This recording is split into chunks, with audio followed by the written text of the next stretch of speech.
one of the thing. I'm gonna start again. Today on Cooking with Sean, we're going to make chili oil.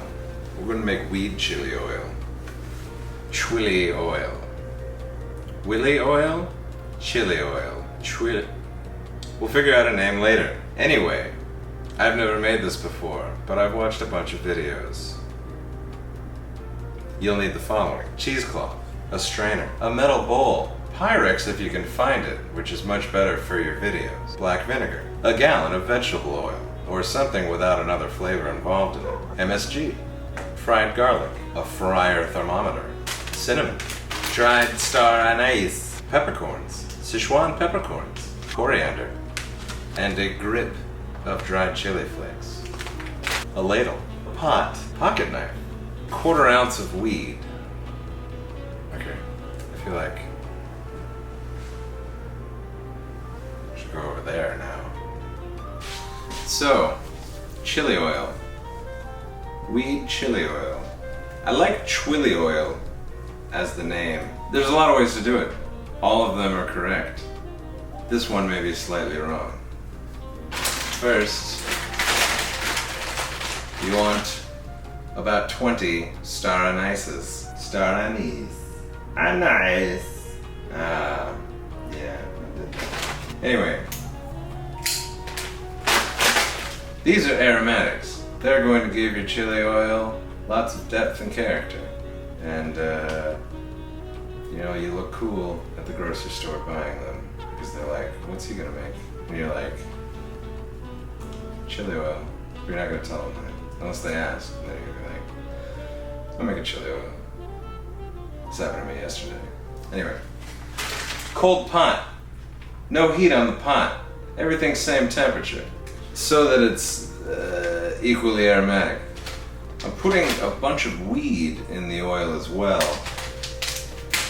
So the temperature is going to be a bit lower than if you were making normal chili oil.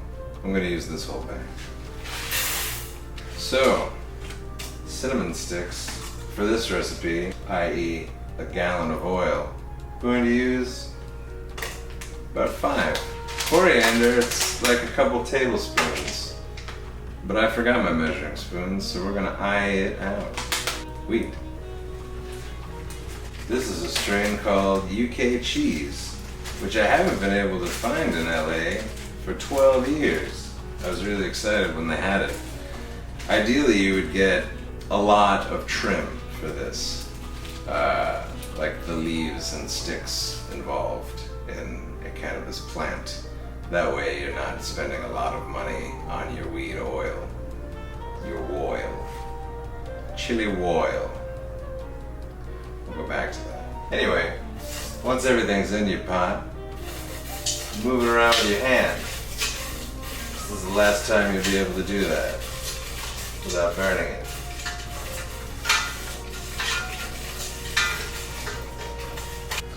Now that everything's in there, nice and mixed up, we're going to pour a gallon of oil into this pot.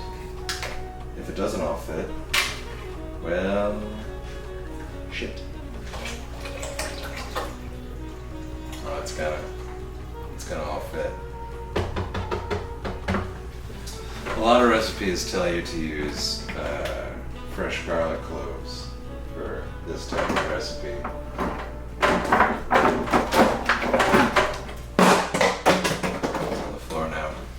But we're going to do a cheat version of that, and that will be in the next step. You'll see, it'll be great. So, once all of your things are in the pot, I'm gonna light that puppy up. Since you've got fragile stuff in there, the weed is fragile, you're gonna wanna keep it under 250. I was thinking 180, but that might take days. So we're gonna go 212. Which is about the temperature the water boils at. But this is oil, so it's different. Using oil like this, you don't have to discombobulate your weed before you put it in the oil. Dicarbobsculate.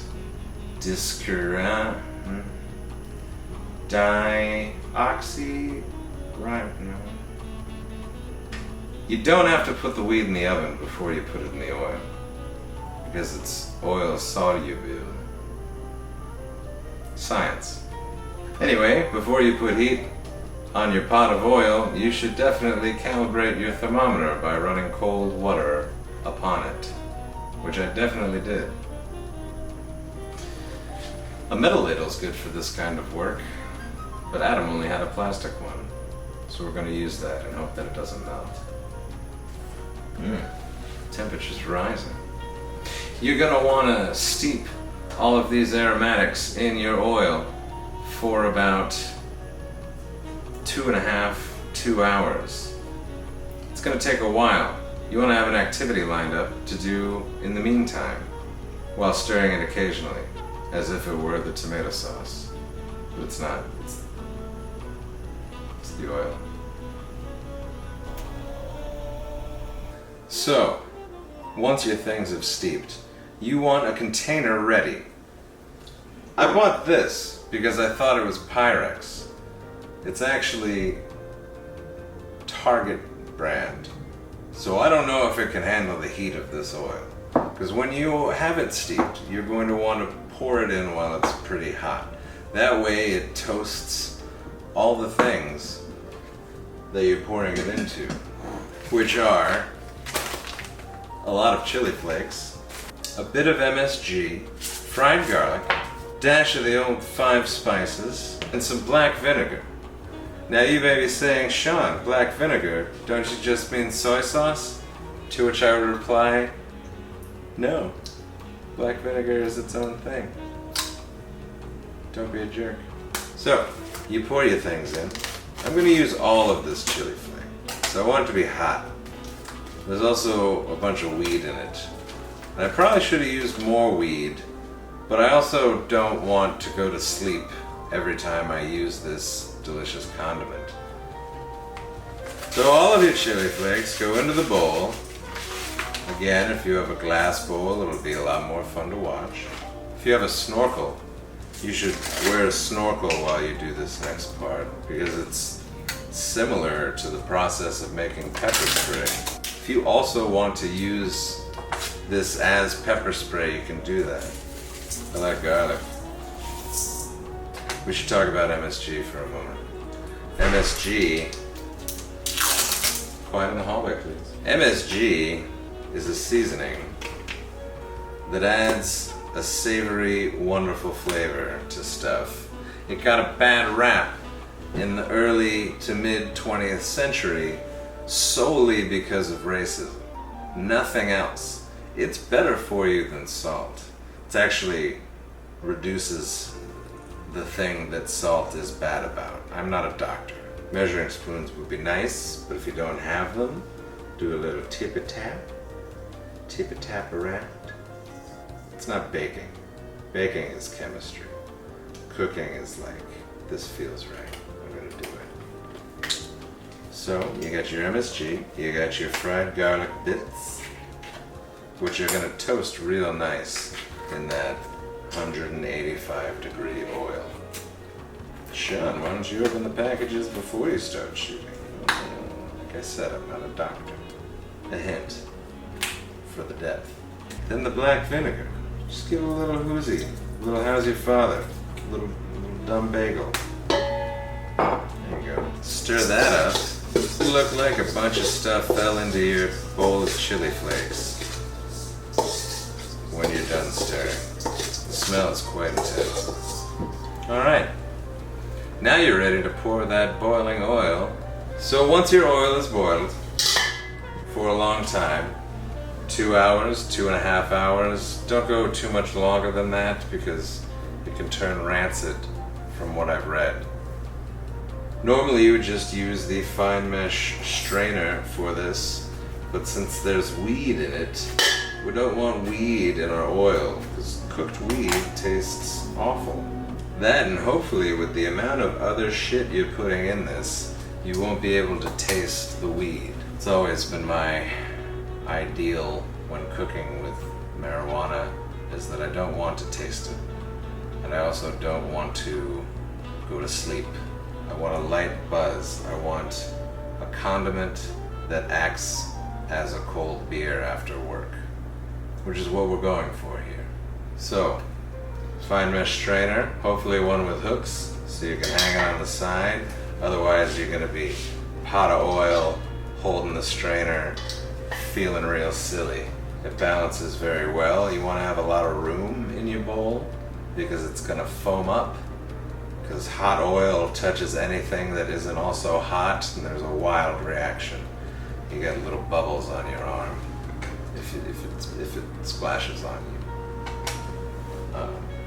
So be careful with that. Once 2 hours has gone by, return to your kitchen and turn up the heat. You're gonna want to crank it until it gets scary hot, just for a bit. Just a little blast. Really lock it in there with all your shit. Maybe don't go higher than 350. How patient are you? Really? So once you're satisfied with the aromatic infusion of your oil, go over to the other area where you've set up the other things. You've got your bowl of chili flakes, MSG, garlic, and black vinegar. Your fine mesh strainer. Hook it on. Take some of your cheesecloth, enough that won't like fold in on itself. Put it in the strainer. Now, it'd be good if you could open your doors and windows, because this part, it gets a little crazy. Very noxious. Caustic is a word that comes to mind. I meant to bring a snorkel for this part. You ready? Oh fuck.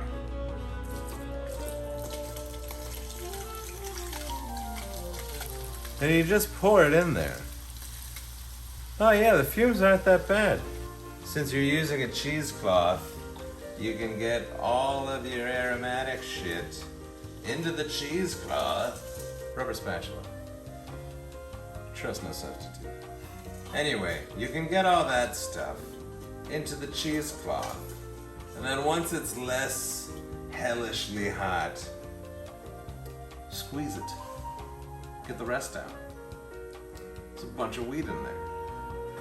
I'm really sorry about this. Keep rolling, please. Always clean up at your friend's house. So, once that's doing that, take your spoon, a longer one would be better, stir that puppy up. Make sure all that oil and garlic is mixing together. It's gonna foam up some more. Be careful. It's real hot. Once all the things have settled, we're going to take a slotted spoon or the fine mesh strainer once more and grab all of that fried garlic off the top. Then we're gonna pour all this into the glass container that I was supposed to do this part during. It's very hot.